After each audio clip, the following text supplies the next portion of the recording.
Warning. This video was originally intended to be uploaded as a single video. Due to the copyright issues with YouTube, I was forced to split the video into 2 parts. Upon uploading the second part, I was again hit with unfair copyright claims. So, this video is now part 2 of 3. The third part will be available shortly after this video is posted. This being said, I will begin this video with a quick recap of part 1. Thank you, and enjoy. So, this is Atlas, the latest dumpster fire of a movie from Netflix. It centers around a conflict between humans and AI robots in the future. We learn that the bots have overridden their programming in order to rise up in a revolt against humanity, led by the ringleader Harlan, a robot played by this idiot, Simu Liu. He was better as Shang-Chi. Is this what you wanted?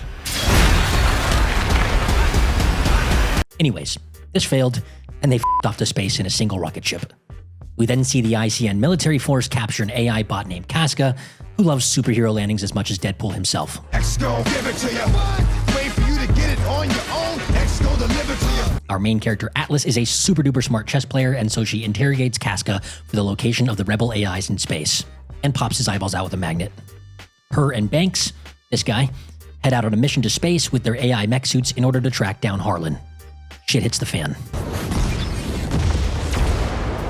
Atlas now has to work together with the AI operating system in her mech suit on an alien planet to track down Simu Liu and rescue Banks. And now, we can continue with the original video. Let's do this. The AI says he's learning from her and urges her to use the Neuralink, but she says no persistently because she doesn't trust him, and she asks to see the weapons. Just show me the damn manuals. Welcome to your Arc-9 Beginner's Manual.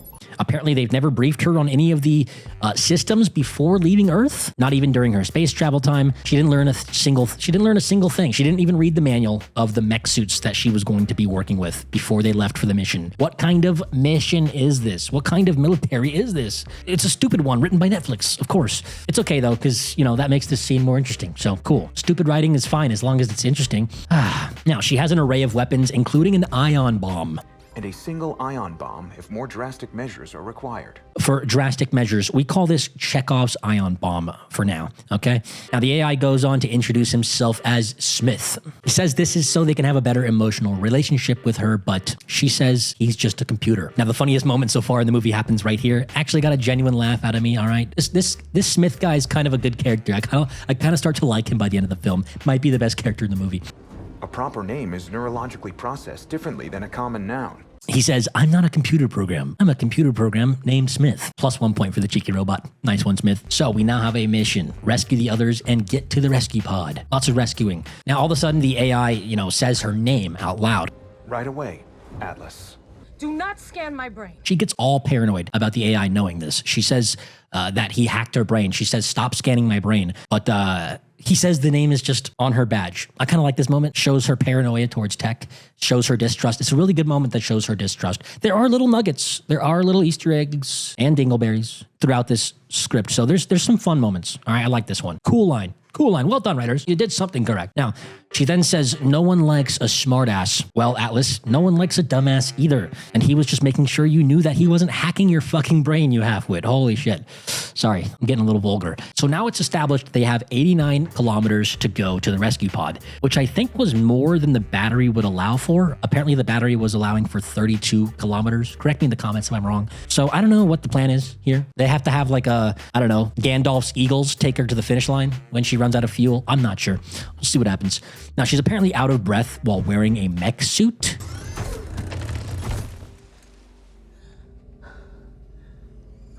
So she leans against a tree. I'm not sure what the point of designing an enhanced AI mech suit if it relies on human endurance levels. Wouldn't you spend all that development cost making the suit more efficient so that your humans don't limit the capabilities of the weaponry? I don't get it. She starts leaning on a tree and she's out of breath. Obviously, she's not a ranger.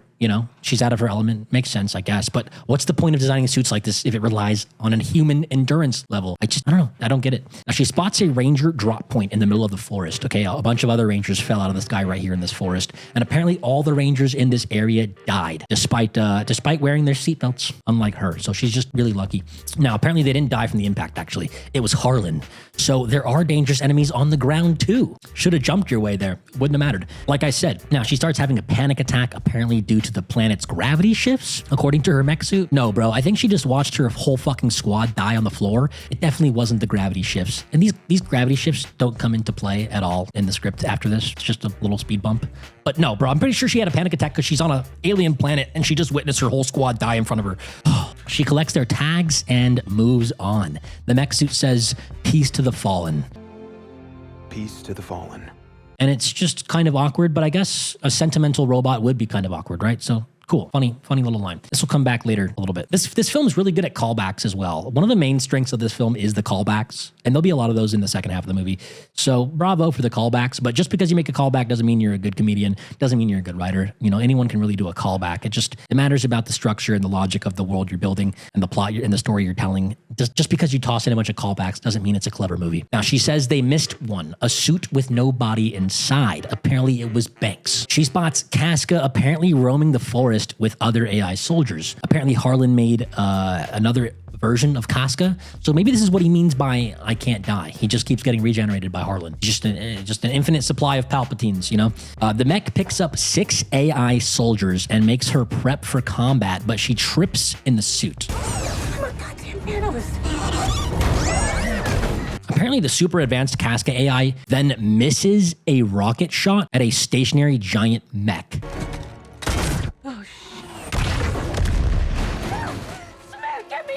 Bruh, you're supposed to be this super advanced killing machine that we saw in the first opening scene with you, and yet you can't hit a stationary giant mech suit from like 100 feet away with a giant rocket? What? What the fuck? Anyways, they then chase her as they shoot super weak blasters at her, just like stormtroopers, missing half the shots.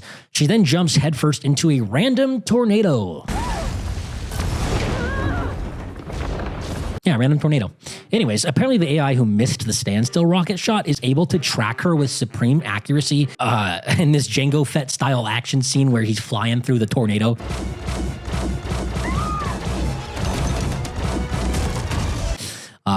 He even shoots her perfectly accurate during the whole thing. So if he's able to shoot accurately with a jetpack inside of a tornado or whatever the fuck he's wearing, how could he miss a stationary shot with a missile? Just doesn't make sense. Just infinite contradictions in this script. She then again survives this entire fall.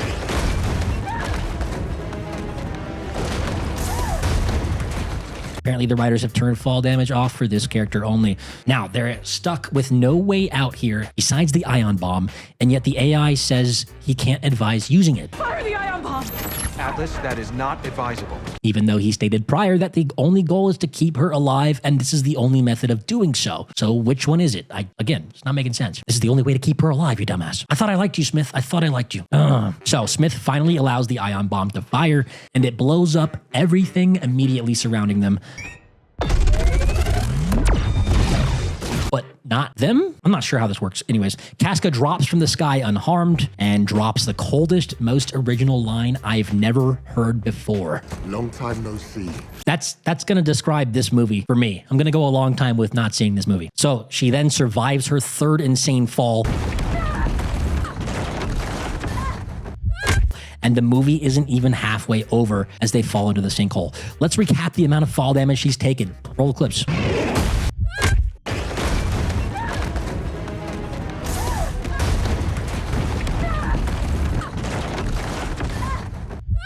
Okay, I admit, she finally does get hurt, a leg fracture, but then why did none of this shit leave any other marks before? I don't know, this is the first time she gets injured. I'll take it. So they fix up her leg, and I actually do appreciate the acting here from J-Lo.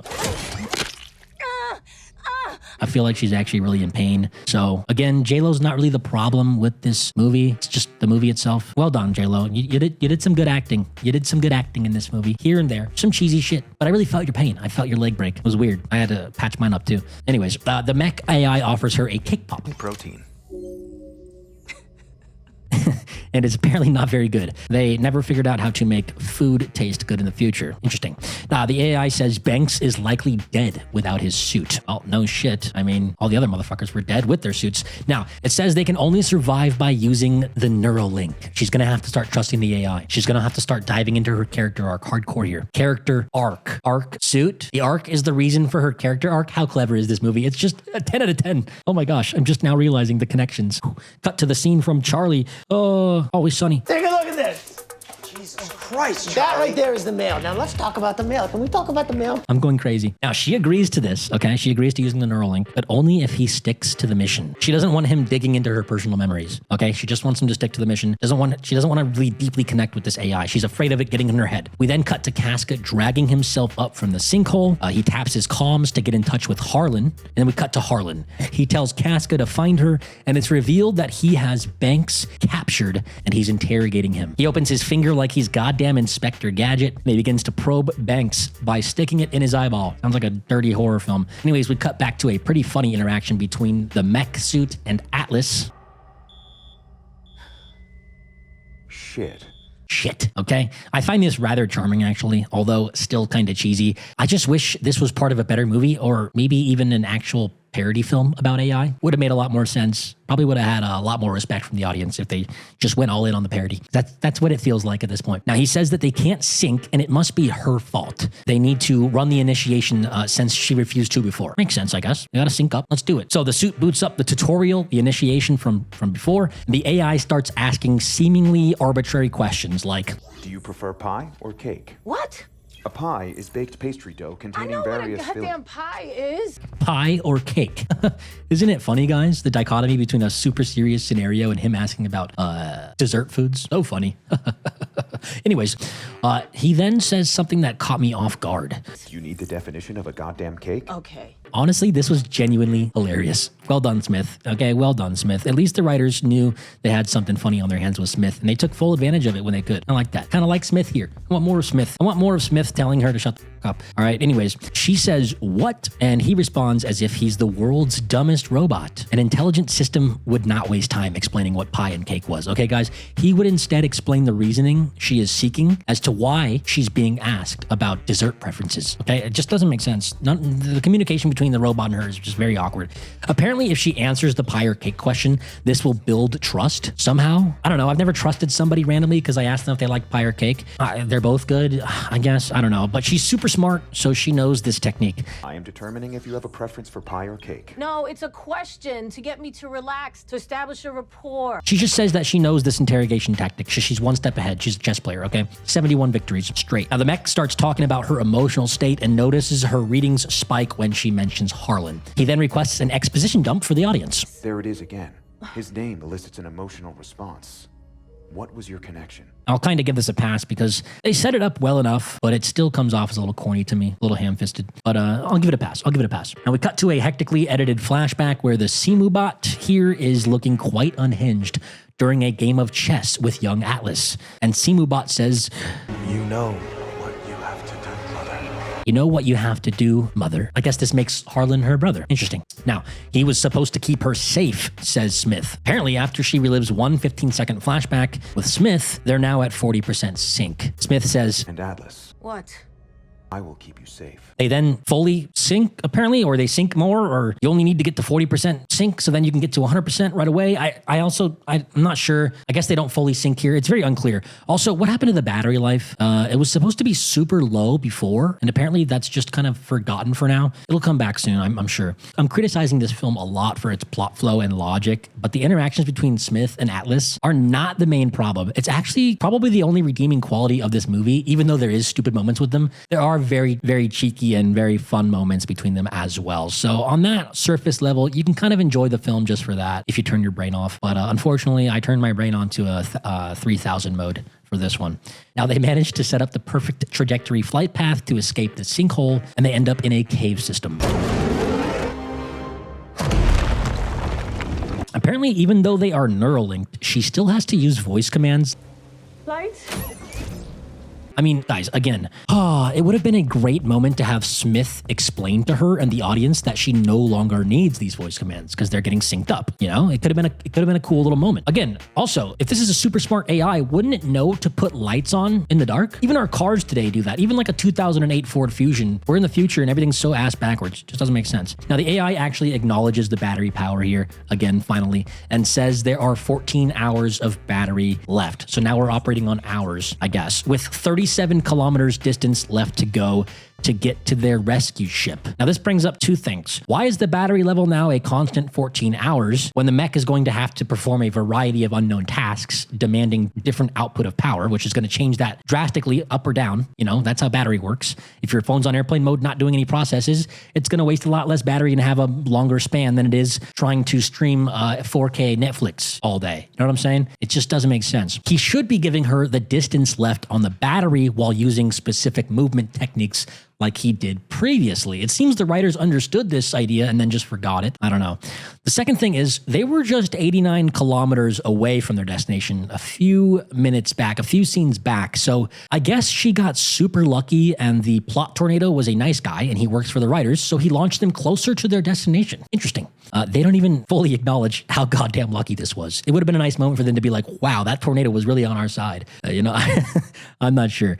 I'm not sure they really even knew that they were writing stupid shit here. So they don't even know to acknowledge this in the script, of course. They're not that intelligent. The writers aren't chess players themselves, okay? They didn't win any games in a row. Now, they do finally acknowledge that the Neuralink mind reading feature is a thing. I have an idea. It's a good one. Wait, you can hear my thoughts? Slightly. We'll get to that again. He says once they have full sync and full trust, they can reach 100% sync and become a demigod of sorts. I don't know. Anyways, we cut to Casca and he has a drone scanning the area. And he has located Atlas, as he says, got you. He gears up and heads out and we cut back to Atlas. Super short scene. She's discovered alien flowers in a moment of bliss and decides to name it. Don't you have a time-sensitive mission? Why are you naming space flowers? I don't know. Anyways, it's okay because she needs to stop and reminisce about her dad. No, it's just... my dad would have loved this. So we can empathize further with the character. Remember, creating empathy for the character supersedes the need to make the character act intelligently and with urgency, which ironically serves to make us care even less. Well done, writers. At this point, I predict that this will create a tighter bond and allow for 100% sync with Smith. I'm calling it now. She calls the plant Planty, by the way. Best I got is, plenty. Noted. But says she was kidding. Honestly, that's kind of something I would say if I was exhausted. So, whatever. I'll get Planty. Planty it is. Kind of funny. She gets a warning that Casca is in the area because off screen, they set up thermal mines and motion sensors, apparently. I don't know. They just kind of tell us about this. Thanks. Now, Casca runs headfirst into her minefield and seemingly gets blown to shreds.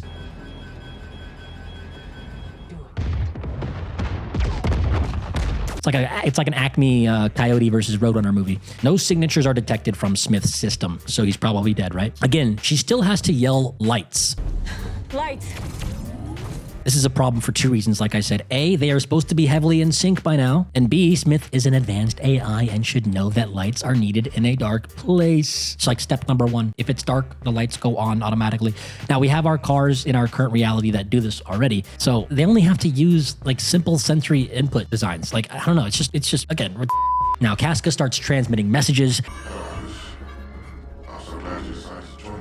Atlas thinks he's hacked the system, but Smith says it's just messages. Smith is unhackable, apparently. It's just a transmission. He can't hack my mainframe. Now she finds Casca's head, and again, he says he can't be killed. Maybe he means this because he just keeps getting regenerated into another clone body or whatever. I guess this makes sense now. Good little callback. She crushes his head, finding a short-range transmitter. So apparently this means Harlan can't be far. Or, hear me out, writers, what if he was outside the range of this transmitter? It's not a leash, it's more like a walkie-talkie. Just because your walkie-talkie has a certain range doesn't mean that you are always physically trapped within it. You know what I mean? Like, you can go out of range of your walkie-talkie and still keep walking. Your walkie-talkie's range doesn't determine your physical range. You know what I mean? So if just because he has a short-range transmitter doesn't mean that Harlan is close. He could have walked out of transmission range to find Atlas and then walked back. That's my first question. Why would a short-range transmitter mean that he's close? It doesn't necessarily. It could mean that he's close, but it's not a guarantee that means he's close. My second question is, if these AI bots are capable of space travel